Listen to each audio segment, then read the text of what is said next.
নমস্কার, আমি মৌসুমী। শিলালিপিতে আপনাদের সবাইকে স্বাগত জানাই। শোনাচ্ছি সাহিত্যিক বিমল মিত্রর আসামি হাজির। যদি গল্প পাঠ ভালো লাগে তাহলে শেষে একটা লাইক দিয়ে যেতে ভুলবেন না। এখনও যারা আমার চ্যানেলটা সাবস্ক্রাইব করেননি তাদের সকলের কাছে আমার অনুরোধ, প্লিজ আমার চ্যানেলটা সাবস্ক্রাইব করে নেবেন। পাশে যে বেল নোটিফিকেশনটা আছে সেটা অবশ্যই প্রেস করে দেবেন। গল্প পাঠ ভালো লাগলে আমার গল্প আপনার চেনা জানা লোকেদের মধ্যে শেয়ার করতে ভুলবেন না। আজ শোনাব উপন্যাসের ৬ষ্ঠ পর্ব। কালীগঞ্জের জমিদার হর্ষনাথ চক্রবর্তী প্রায় গৃহিণীকে বলতেন, তোমার ভাবনা কি? 2 ছেলে রইল, তারাই তোমাকে দেখবে। চক্রবর্তী মশাইয়ের একবার শরীর ভেঙে গিয়েছিল, প্রায় যায় অবস্থা। তখন গৃহিণী বড় মুষড়ে পড়েছিলেন। তখন থেকেই কেমন তিনি বুঝতে পেরেছিলেন, জমিদারি থাক আর টাকা করেই থাক, মানুষের জীবন এই আছে এই নেই।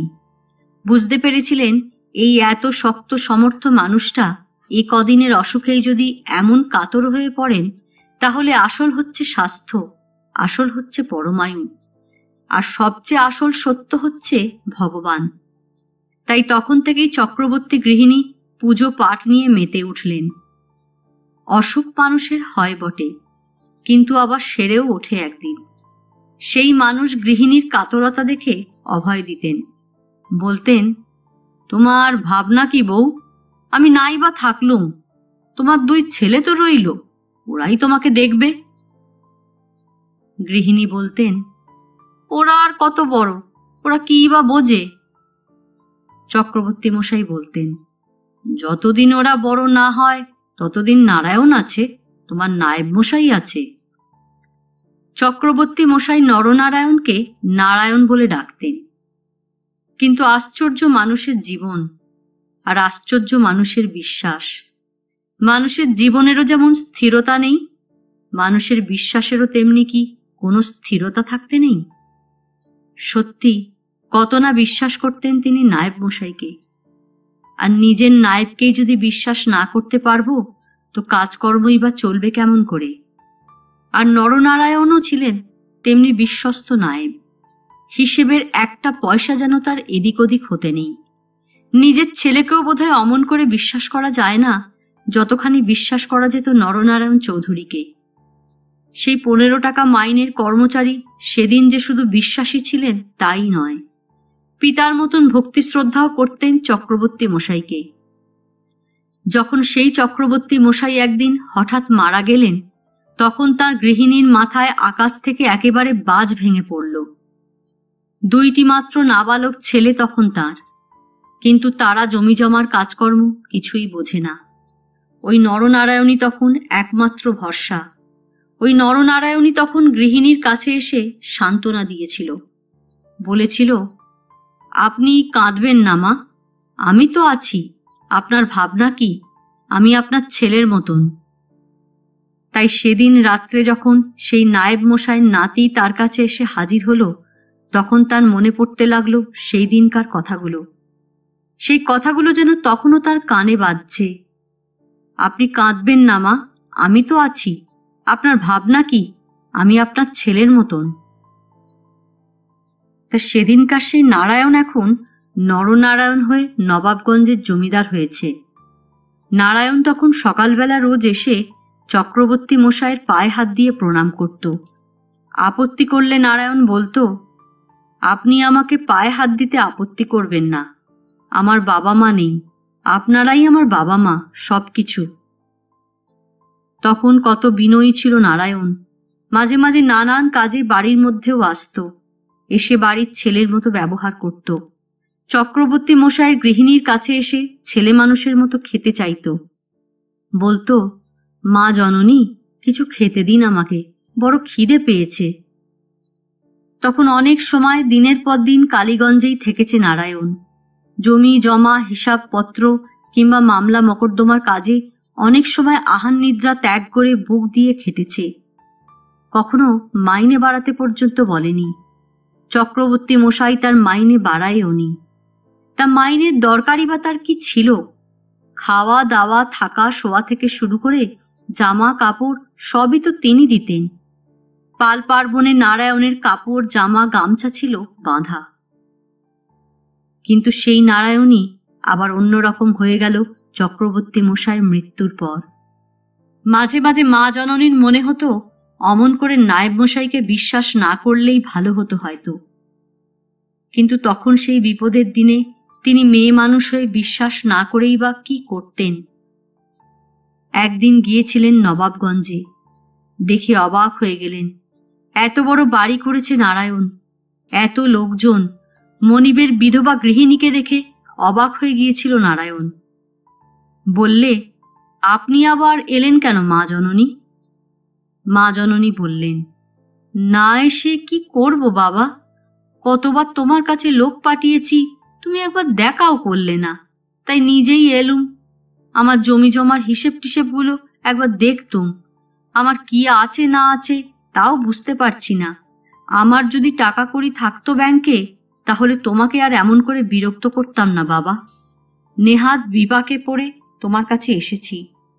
নারায়ণ বললে, আপনি আজকে যান, আমি আপনাকে যা বোঝাবার একদিন কালীগঞ্জে গিয়ে সব বুঝিয়ে দিয়ে আসব, আপনাকে আর কষ্ট করে আসতে হবে না। নায়েব মশাইয়ের কথায় বিশ্বাস করে সেদিন চক্রবর্তী গৃহিণী ফিরে চলে গেলেন। কিন্তু নারায়ণ আর এলো না, তার কথা রাখল না। তার স্বামীর অত বড় সম্পত্তি যে কোথায় কর্পূরের মতো উড়ে গেল, কেমন করে সব অদৃশ্য হয়ে গেল, তা তিনি জানতেও পারলেন না।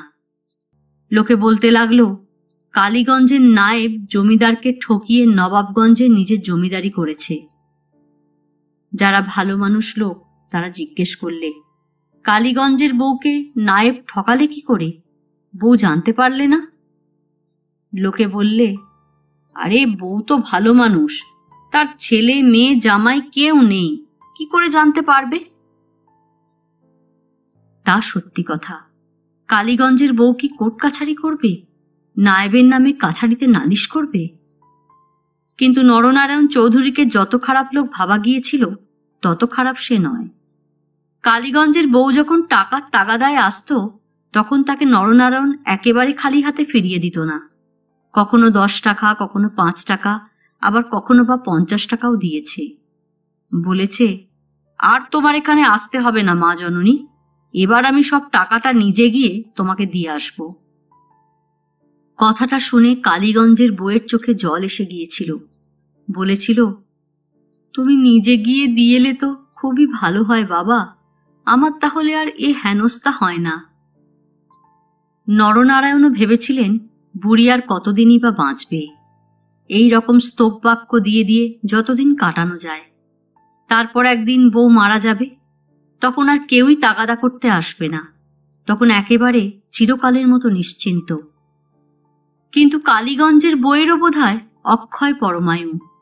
তারপর সেই নারায়ণের সন্তান হলো, সেই সন্তানের আবার বিয়েও হলো, তারও আবার ছেলে হলো। কিন্তু পাওনা টাকা কালীগঞ্জের বউ পেলে না। তখনও আসত সেই কালীগঞ্জের বউ। তার আসার খবর পেয়েই নরনারায়ণ চৌধুরী রেগে যেতেন। বলতেন, আবার এসেছে বুড়ি। কৈলাস গোমস্তা বলতো, চলে যেতে বলবো? কর্তাবাবু বলতেন, হ্যাঁ হ্যাঁ চলে যেতে বলো, বলো আমার শরীর খারাপ, এখন দেখা হবে না। সেই সময় একদিন ছোট একটা ছেলে পালকির কাছে এসে দাঁড়িয়েছিল। বলেছিল, আমি পালকিতে চড়ব। কালীগঞ্জের বউ বলেছিল, এ কে গো, কার ছেলে? দিনু বলেছিল, এই তো কর্তাবাবুর নাতি। কালীগঞ্জের বউ সদানন্দকে কোলে তুলে নিয়ে আদর করে বলেছিল, তুমি পালকি চড়বে? সদানন্দ বলেছিল, হ্যাঁ। সেদিন সদানন্দকে পালকিতে চড়িয়েছিল কালীগঞ্জের বউ। পালকি চড়ে সদানন্দ খুব সুখী। বলেছিল, আমাকে আরো দূরে নিয়ে চলো একবার, নদীর ঘাটের দিকে। নদীর ঘাটে গেলে যদি তোমার দাদু বকে? সদানন্দ বলেছিল, বকুক গে, আমি দাদুকে ভয় করি না। সেই দিনই কালীগঞ্জের বউ ছোট ছেলেটার সাহস দেখে অবাক হয়ে গিয়েছিল। দিনু বলেছিল, খোকাবাবু কাউকে ভয় করে না, খুব দুষ্টু হয়েছে। সেই প্রথম পরিচয়। তারপর যতবার কালীগঞ্জের বউ নবাবগঞ্জে তাদের বাড়িতে এসেছে, ততবারই পালকি চড়বার বায়না ধরেছে। আর তাকে পালকিতে চড়িয়ে ঘুরিয়ে দিয়েছে কালীগঞ্জের বউ। পালকি চড়বার কেমন একটা নেশা হয়েছিল সদানন্দর। এলেই দৌড়ে যেত সদানন্দ। পালকিটা আসতে দেখলেই সদানন্দ চিনতে পারত। ডাকত, "ও কালীগঞ্জের বউ, কালীগঞ্জের বউ।" কালীগঞ্জের বউ পালকি থেকে নেমেই সদানন্দকে কোলে করত। বলতো, "আমি যে কালীগঞ্জের বউ, তা তোমাকে কে বললে খোকা বাবু?" সদানন্দ বলতো, "তোমার নাম তো কালীগঞ্জের বউ, আমাকে গৌরী পিসি সব বলেছে। তুমি কালীগঞ্জেই তো থাকো।" "তুমি কালীগঞ্জে যাবে? যাবে আমাদের কালীগঞ্জে?" "যাব, তুমি আমাকে নিয়ে চলো।" "কিন্তু কালীগঞ্জে গেলে তোমার দাদু যে বকবে।" "দাদু বকুক, দাদু খুব দুষ্টু, দাদু তো আমাকে রোজ বকে, শুধু আমি ভয় পাই না।" "তোমাকে কেন বকে দাদু?" সদানন্দ বলতো, "আমি দুষ্টুমি করি বলে।" "কেন তুমি দুষ্টুমি করো?" সদানন্দ বলতো, "বেশ করব, দুষ্টুমি করব। দাদু তোমাকে টাকা দেয় না কেন?" কালীগঞ্জের বউ অবাক হয়ে যেত সদানন্দর কথা শুনে। সদানন্দ বলতো, "জানো, দাদু কাউকে টাকা দেয় না। দাদুর অনেক টাকা, তবু দাদু টাকা দেয় না কাউকে।" কালীগঞ্জের বউ কেমন অবাক হয়ে যেত বাচ্চা ছেলের মুখের কথা শুনে। বলতো, "কি করে বুঝলে দাদু আমাকে টাকা দেয় না?" সদানন্দ বলতো, "গৌরী পিসি বলেছে।" গৌরী পিসি? কালীগঞ্জের বউ এ বাড়ির মেয়েদের বিশেষ কাউকেই চিনত না। অন্দরমহলেও কোনোদিন ঢোকবার সুযোগ হয়নি। এ বাড়ির সমস্ত লোকজন বরাবর তাকে দেখলেই যেন কেমন গম্ভীর হয়ে যেত। জিজ্ঞেস করত, "গৌরী পিসি কে?" সদানন্দ বলতো, "এ মা, গৌরী পিসিকে তুমি চেনো না? সে তো আমাকে খাইয়ে দেয়, ভাত খাইয়ে দেয়, দুধ খাইয়ে দেয়, মাছ খাইয়ে দেয়। আমি যদি না খাই তাহলে গৌরী পিসি আমাকে ভয় দেখায়।" "কি ভয় দেখায়?" "বলে জুজুবুড়িকে ডেকে ধরিয়ে দেবে।" এত দুঃখের মধ্যেও কালীগঞ্জের বউয়ের মুখে হাসি আসত ছোট ছেলের মুখে পাকা পাকা কথা শুনে। কালীগঞ্জের বউয়ের পালকিতে বসে সদানন্দর মুখে যেন কথার খই ফুটত। অনেক কথা বলে যেত গড়গড় করে। বলতো, "জানো, আমি যখন বড় হব তখন তোমাকে টাকা দেব।" "আমাকে তুমি টাকা দেবে?" "হ্যাঁ, তোমাকে টাকা দেব। মানিক ঘোষকে টাকা দেব, দুলে ষাটকে, কপিল পায়রা পোড়াকে, সবাইকে টাকা দেব। তোমাদের জমি আমি খাস করে নেব না, জমি দেব তোমাকে, ধান দেব, গুড় দেব, তোমাকে সব দেব।" আশ্চর্য, ছোট বয়সের মন আর ছোট বয়সের সংকল্প। কালীগঞ্জের বউয়ের মনে হতো ছোট বয়সে বোধহয় সবাই এই রকমই থাকে। ছোট বয়সে সবাই উদার হতে পারে, দাতা হতে পারে। তারপর বয়স বাড়বার সঙ্গে সঙ্গেই বুঝি যত গোল বাঁধে আর যত স্বার্থ চিন্তা আর জটিলতা এসে হাজির হয়। ছোট বয়সে কালীগঞ্জের বউও তো সকলকে বিশ্বাস করত। শুধু ছোট বয়সে কেন, অনেক বেশি বয়স পর্যন্ত যে যা চেয়েছে সবাইকে সবকিছু দিয়েছে কালীগঞ্জের বউ। সকলকেই বিশ্বাস করেছে, নইলে এই নায়েব মশাই কি এমন করে তার সর্বস্ব কেড়ে নিতে পারত? 10টা আমবাগান, 3টে বড় বড় বিল, আর জমি যে কত বিঘে তার কোনো হিসেবই রাখবার দরকার হতো না। আর তার হিসেব যে কোনোদিন রাখতে হবে তাও কখনো কালীগঞ্জের বউ স্বপ্নেও ভাবেনি। নায়েব মশাই সব দেখত আর নায়েব মশাই সব আদায় করত। খাজনা যেমন আদায় করত তেমনি খাজনা দিত সরকারি কাছারিতে। জমিতে কত ধান হচ্ছে আর কত পাট, কত ছোলা, কত সর্ষে, তার হিসেব নেবার দরকারও কখনো হয়নি কালীগঞ্জের বউয়ের। কিন্তু শেষকালের দিকে কালীগঞ্জের বউয়ের শরীর একেবারে ভেঙে পড়েছিল। তবু সেই ভাঙা শরীর নিয়ে নবাবগঞ্জে আসত। একবার বড় রাগ হয়ে গিয়েছিল কালীগঞ্জের বউয়ের, আর থাকতে পারেনি। বলে ফেলেছিল, "তবে কি আমার টাকাটা তুমি ঠকিয়েই নিলে নায়েব মশাই? এই ছিল তোমার মতলব? তাহলে আগে বললে না কেন?" নরনারায়ণ চৌধুরী বললেন, "কেন, আগে বললে কি করতে?" "আগে বললে এই হয়রানিটা আর হতো না আমার। এই 15-20 বছর ধরে আমায় ঘোরাচ্ছ, ভাবছ মাথার ওপর ভগবান নেই?" নরনারায়ণ তখন শয্যাশায়ী হয়ে থাকেন সব সময়। কথাটা শুনে তার ভালো লাগলো না। বললেন, কেন, ভগবান থাকলে আমার কি করত? কালীগঞ্জের বউ বললে, ভগবান তুমি মানো আর না মানো, আমি মানি। আমি সেই ভগবানের নাম করে বলে যাচ্ছি, বামুনের মেয়েকে তুমি ঠকিয়েছ। এতে তোমার ভালো হবে না নারায়ণ, তোমার সর্বনাশ হবে। তার মানে তুমি আমার যেমন সর্বনাশ করেছ, তেমনি তোমারও সর্বনাশ হবে। নরনারায়ণ চৌধুরীর চোখ দুটো রাঙা হয়ে উঠল। বললেন, তুমি আমার বাড়ি থেকে বেরিয়ে যাও, বেরিয়ে যাও বলছি। তারপর ডাকতে লাগলেন, দিনু, ও দিনু। কালীগঞ্জের বউ বসেছিল, এবার উঠে দাঁড়ালো। বললে, দিনুকে ডাকছো কেন? আমাকে সে গলা ধাক্কা দিয়ে তাড়াবে বলে? কি জন্যে ডাকছি তা দিনু এলেই দেখতে পাবে, আমাকে আর মুখে বলতে হবে না। ও দিনু, দিনু, ও দিনু। কালীগঞ্জের বউ বললে, আর তার দরকার হবে না। আমার 10,000 টাকার জন্য তোমাকে আর মহাপাতক হতে হবে না। তার আগেই আমি চলে যাচ্ছি। কিন্তু বলতে বলতে যেন একটু দম নিয়ে নিলে কালীগঞ্জের বউ। বললে, কিন্তু আমি যদি বামুনের বংশে জন্মে থাকি, আর আমি যদি এক বাপের মেয়ে হই, তো আমি এই তোমাকে শাপ দিয়ে গেলুম যে তুমি নির্বংশ হবে নারায়ণ, তুমি নির্বংশ হবে। তুমি যাদের জন্য টাকা জমিয়ে রাখছো, এ কারো ভোগে লাগবে না, কারো ভোগে লাগবে না। বলে কালীগঞ্জের বউ এক নিমেষে ঘর থেকে বেরিয়ে যাচ্ছিল, কিন্তু ঠিক সেই সময় দিনুর সঙ্গে সদানন্দ এসে ঢুকল। কালীগঞ্জের বউ, ও কালীগঞ্জের বউ। কর্তাবাবু দিনুকে দেখে ধমকে উঠলেন, এই দিনু, আমি তোকে ডাকলাম, তা আবার তুই খোকাকে সঙ্গে করে নিয়ে এলি কেন এখানে? সদানন্দ বললে, বেশ করেছে, আমাকে নিয়ে এসেছে, তুমি বলবার কে? আমি কালীগঞ্জের বউকে দেখতে এসেছি। তারপর কালীগঞ্জের বউয়ের দিকে চেয়ে বললে, আমাকে পালকি চড়াবে না কালীগঞ্জের বউ? পালকি চড়াবে না আমাকে?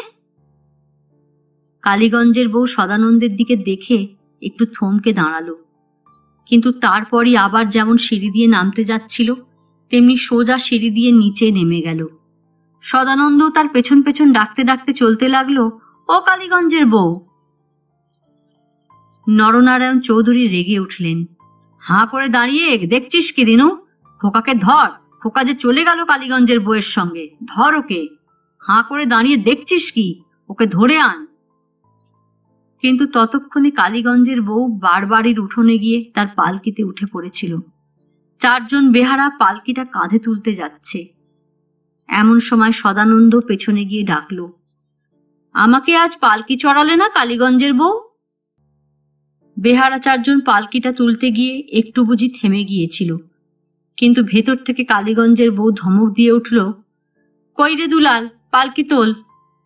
আজ্ঞে মা ঠাকুরন, খোকা বাবু যে পালকিতে উঠতে চাইছে।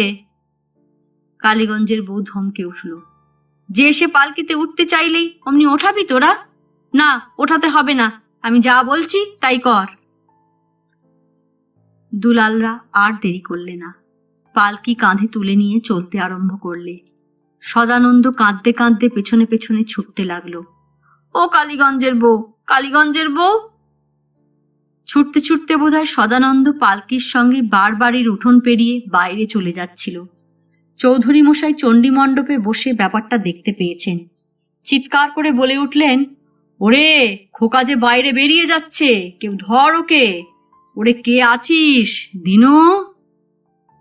গৌরী ভেতর বাড়ি থেকে দৌড়ে এলো, ও খোকা, খোকা, কোথায় যাচ্ছ? ওদিকে যেতে নেই, আমি তোমাকে পালকি চড়াবো, তুমি এসো আমার সঙ্গে। বলে খপ করে সদানন্দকে ধরে ফেলেছে।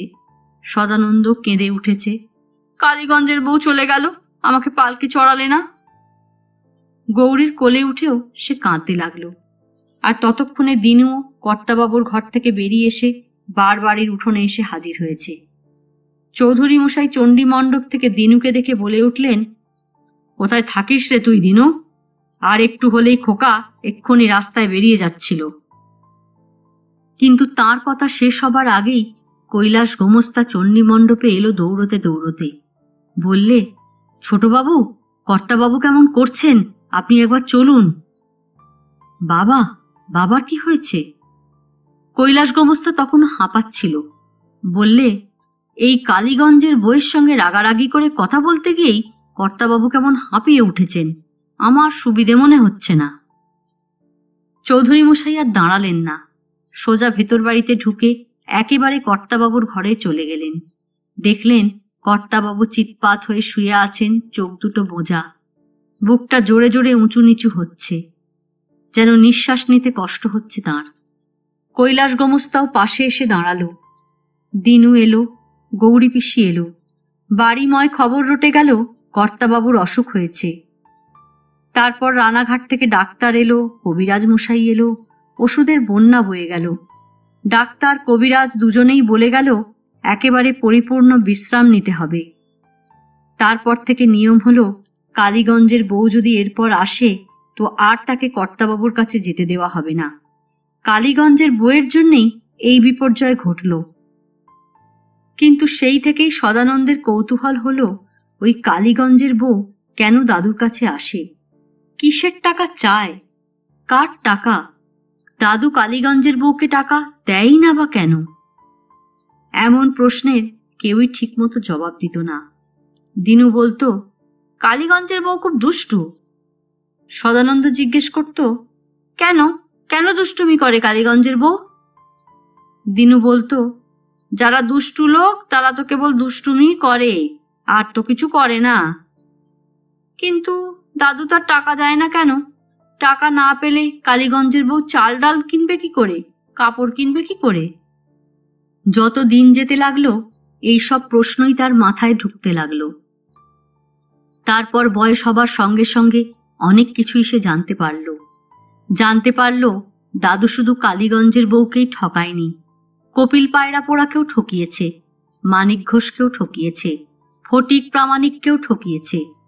জানতে পারল রানাঘাটের সদরে তাদের উকিল বাড়ি আছে, সেখানে তাদের উকিলটা কেবল মামলা করে, মামলা করে করে নবাবগঞ্জের লোকেদের জমি জমা নিলেমে ডেকে নেয়, বাকি খাজনার দায় প্রজাদের জমি খাস করে নেয়, বংশীঢালিকে দিয়ে লাঠিবাজি করায়। তারপর চণ্ডী মণ্ডপের পাশের ঘরে অনেককে তালাচাবি বন্ধ করে উপোস করিয়ে মারে। সেসব কেউ টের পায় না। সদানন্দ অনেক দিন সেই দিকে যেতে চেয়েছে, কিন্তু জায়গাটা ঝোপ ঝাড় ঘেরা বলে সন্ধেবেলা যেতে ভয় করত তার খুব। আর যখন বংশীঢালিকে ওদিক থেকে আসতে দেখত তখন সদানন্দের যেন কেমন গা ছমছম করে উঠত। সে বংশীঢালিকে জিজ্ঞেস করত, হ্যাঁ গো বংশী, এ ঘরে থাকতে তোমার ভয় করে না? বংশীঢালি হাসত সদানন্দর কথা শুনে, বলতো, ভয় করবে কেন খোকাবাবু, ওখানে তো আমি রাত্রিরে ঘুমোই, ওই তো আমার ঘর। সদানন্দ আবদার করত, আমি তোমার ঘরে যাব বংশী। আমার ঘরে কি করতে যাবে, আমি গরিব লোক, আমার ঘরে থাকতে তোমার কষ্ট হবে বলেও প্রসঙ্গ এড়িয়ে যেত। তারপর বলতো, চলো খোকাবাবু, তোমাকে আমি মাছ ধরা দেখতে নিয়ে যাই বলে বিলের ধারে খ্যাপলা জাল দিয়ে মাছ ধরা দেখাতে নিয়ে যেত। এতদিন পরে কালীগঞ্জের বউয়ের সঙ্গে সদানন্দের সেই সব কথা বলতে বলতেই অনেক রাত হয়ে গেল। কালীগঞ্জের বউ নিজের হাতে রান্না করে খাইয়ে দিলে সদানন্দকে। বললে, এবার বাবা তুমি নবাবগঞ্জে ফিরে যাও, তোমার দাদু এতক্ষণে তোমাকে খোঁজাখুঁজি শুরু করে দিয়েছে।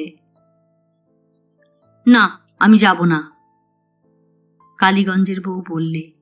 কিন্তু তুমি যদি না যাও বাবা, তো শেষকালে আমার নামেই দোষ পড়বে, সবাই বলবে আমি তোমাকে আটকে রেখেছি। আর তাছাড়া কাল তোমার বিয়ে, সকালবেলাই গায়ে হলুদ হবে, তোমার শ্বশুর বাড়ি থেকে অধিবাসের তত্ত্ব আসবে। সদানন্দ বললে, সে আসুক, কিছুতেই যাব না আমি, এখানেই শুয়ে রইলুম বলে কালীগঞ্জের বউয়ের বিছানাতেই গা এলিয়ে দিলে। এক গুঁয়ে পাগল ছেলেকে নিয়ে মহা মুশকিলে পড়ল কালীগঞ্জের বউ। দুলালকে ডেকে তোষক বালিশ পেরে আবার তার জন্য নতুন করে বিছানা করে দিতে হলো। সে রাতটা একরকম করে কাটল। কালীগঞ্জের বউ ভাবলে ভোরবেলায় না হয় দুলালকে দিয়ে নবাবগঞ্জে খবর পাঠিয়ে দেবে যে খোকা এখানে এই কালীগঞ্জে এসে উঠেছে। দুলালও সেই রকম তৈরি হয়েছিল, কিন্তু সকালবেলা থেকেই দুলালের নানা কাজ থাকে, সে কাজের মানুষ। ভোর রাত্রে উঠে তাকে গরুকে সানি দিতে হয়। তারপর 3 ক্রোশ পথ হেঁটে গিয়ে বাঁশের কটা খুঁটি তৈরি করে আনবার কথা ছিল। তখন রাত অনেক। দুলাল ভেবেছিল সকাল হবার আগেই বাঁশ কেটে আবার ফিরে আসতে পারবে, কিন্তু বাঁশঝাড়ের মালিক বাড়ি ছিল না। তিনিও বুঝি কোনো জরুরি কাজে রাত থাকতে বেরিয়ে পড়েছেন। তার জন্য বসে বসে যখন শেষ পর্যন্ত মালিক এলো, তখন রোদ উঠে গেছে। সেই বাঁশ বাছাই করে কেটে যখন দুলাল আবার বাড়িতে ফিরে এলো, তখন দেখলে বাড়িতে হইচই পড়ে গেছে। দুলালকে দেখেই গিন্নিমা বলে উঠল, হ্যাঁ রে দুলাল, তোকে আমি পই পই করে বলেছিলুম নবাবগঞ্জে গিয়ে নায়েব বাড়িতে খবরটা দিয়ে আসবি যে খোকাবাবু এখানে এসেছে, আর তুই কিনা বাঁশ আনতে গিয়েছিলি। আজই তোর বাঁশ আনবার জন্যে এত জরুরি দরকার পড়ে গেল। এখন আমি লোককে কি বলে কৈফিয়ত দেব?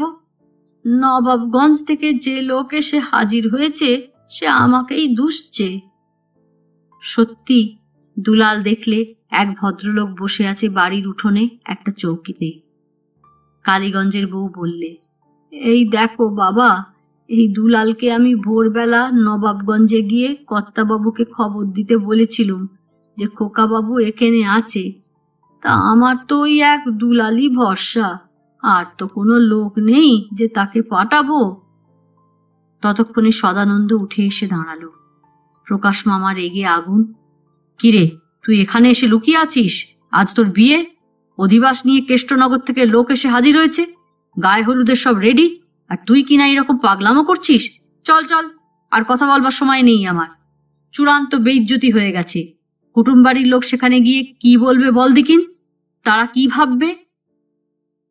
সদানন্দ বললে, ভাবুক গে, আমার কি, আমি যাব না, আমি এখানে থাকব। প্রকাশ মামা বললে, ইয়ার কি করার আর জায়গা পাসনি? বলে সদানন্দর হাত ধরে টান দিলে একটা, টেনে বাইরে রাস্তার দিকে নিয়ে যাবার চেষ্টা করতে লাগলো। সদানন্দ হাত ছাড়িয়ে নিলে, বললে, তুমি কি আমাকে ছেলে মানুষ পেয়েছ প্রকাশ মামা? আমি যাব না তোমার সঙ্গে। কি করবে তুমি? কালীগঞ্জের বউ বললে, আমি কাল থেকে ওই কথা ওকে বোঝাচ্ছি বাবা, যে বিয়ের ব্যাপারে এমন করতে নেই। এখন সব জোগাড় যন্তর হয়ে গেছে, এখন লোক হাসাহাসির ব্যাপার করা উচিত নয়। তা প্রকাশ মামা ধমক দিয়ে উঠল। বললে, তুমি থামো, আমি তোমার সব মতলব ফাঁস করে দেব। দাঁড়াও, আগে বিয়েটা হয়ে যাক, তখন যা করতে হয় আমি করব, সে আমার মনেই আছে। কালীগঞ্জের বউ বললে, তা আমি কি করলুম বাবা? আমার কি দোষ হলো? বলছি তুমি থামো, তবু আবার কথা বলছো। ভেবেছিলে আমার ভাগ্নেকে নিজের বাড়িতে ফুসলে এনে বিয়েটা ভেঙে দেবে, এত শয়তানি বুদ্ধি তোমার? সদানন্দ কথার মাঝখানে বাধা দিয়ে বলে উঠল, খবরদার বলছি প্রকাশ মামা, কালীগঞ্জের বউকে তুমি অমন করে যা তা বলতে পারবে না, তাহলে কিন্তু আমিও সব ফাঁস করে দেব। প্রকাশ মামা বললে, তার মানে তুমি জানো না? তুমি জানো না এই কালীগঞ্জের বউয়ের কত সম্পত্তি দাদু গ্রাস করেছে? জানো এই কালীগঞ্জের বউ এককালে কত সম্পত্তির মালিক ছিল? কে তার সম্পত্তি ঠকিয়ে নিয়েছে, কে তাকে পথের ভিখিরি করেছে? আমি সেসব কথা জানি না বলতে চাও? প্রকাশ মামা কথাগুলো শুনে প্রথমে একটু হকচকিয়ে গেল, তারপর একটু দম নিয়ে বললে, এইসব কথা তোকে বুড়ি বলেছে বুঝি? এইসব ফুসমন্তর বুঝি ঢুকিয়ে দিয়েছে তোর মাথায়? আমাকে ফুসমন্তর দিতে হবে না প্রকাশ মামা, বোঝবার মতো যথেষ্ট বয়সও হয়েছে আমার। বরং তুমি একটু বোঝো, যার পয়সায় তুমি এতদিন বাবুয়ানি করছো, যেন সেটা তোমার ভগ্নিপতির পয়সা নয়, সেসব এই কালীগঞ্জের বইয়ের। প্রকাশ মামা বললে, দেখ, এসব কথার জবাব দেবার সময় নেই এখন। ওদিকে কুটুম বাড়ির লোক বসে আছে, তারপর বিকেলবেলা ট্রেন ধরে আবার কেষ্টনগরে বিয়ে করতে যেতে হবে, পরে আমরা তোর এসব কথার জবাব দেব। সদানন্দ বললে, না, জবাব দিলে এখনই জবাব দিতে হবে। আগে এর জবাব চাই, তবে আমি তোমার সঙ্গে যাব। তা কিসের জবাব চাস তুই বল? কবেকার পুরনো কাসুন্দি ঘাঁটবার এই কি সময়? এসব কাসুন্দি তো পরে ঘাঁটলেও চলতো। না, চলতো না। আগে আমি এর জবাব চাই। আগে তুমি বলো, আগে তুমি কথা দাও, দাদু এই কালীগঞ্জের বইয়ের পাওনা 10,000 টাকা মিটিয়ে দেবে। 10,000 টাকা? হ্যাঁ, দাদু 15 বছর আগে কথা দিয়েছিল 10,000 টাকা দিয়ে সাহায্য করবে এই কালীগঞ্জের বউকে। এখনো কেবল ঘোরাচ্ছে।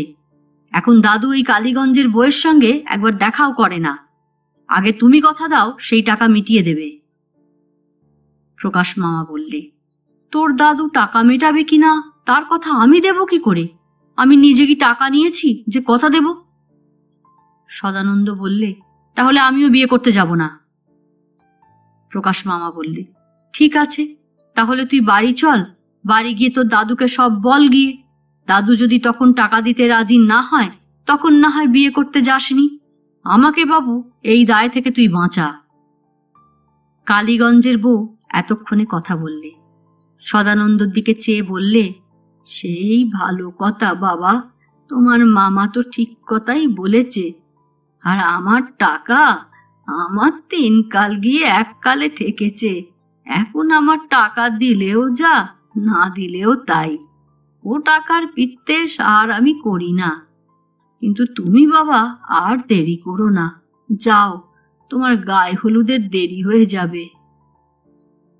সদানন্দ এতক্ষণে রাজি হলো। বললে, চলো। তারপর কালীগঞ্জের বইয়ের পায়ের কাছে মাথা নিচু করে প্রণাম করে বললে, তোমার টাকা আমি নিজের হাতে দিয়ে যাব কালীগঞ্জের বউ, তুমি কিছু ভেবো না। টাকা না দিলে আমি বিয়ে করতেই যাব না। মনে আছে, সদানন্দর মাথায় হাত দিয়ে আশীর্বাদ করতে গিয়ে কালীগঞ্জের বইয়ের 2 চোখ জলে ভরে উঠেছিল। সদানন্দর চোখের সামনেই আঁচল দিয়ে চোখ মুখ ঢেকে ফেলেছিল। আজ এ পর্যন্তই। উপন্যাসের 7ম পর্ব নিয়ে অন্যদিন আসব। গল্প পাঠ ভালো লাগলে লাইক, শেয়ার, কমেন্টস করতে ভুলবেন না। আজকের মতো নমস্কার।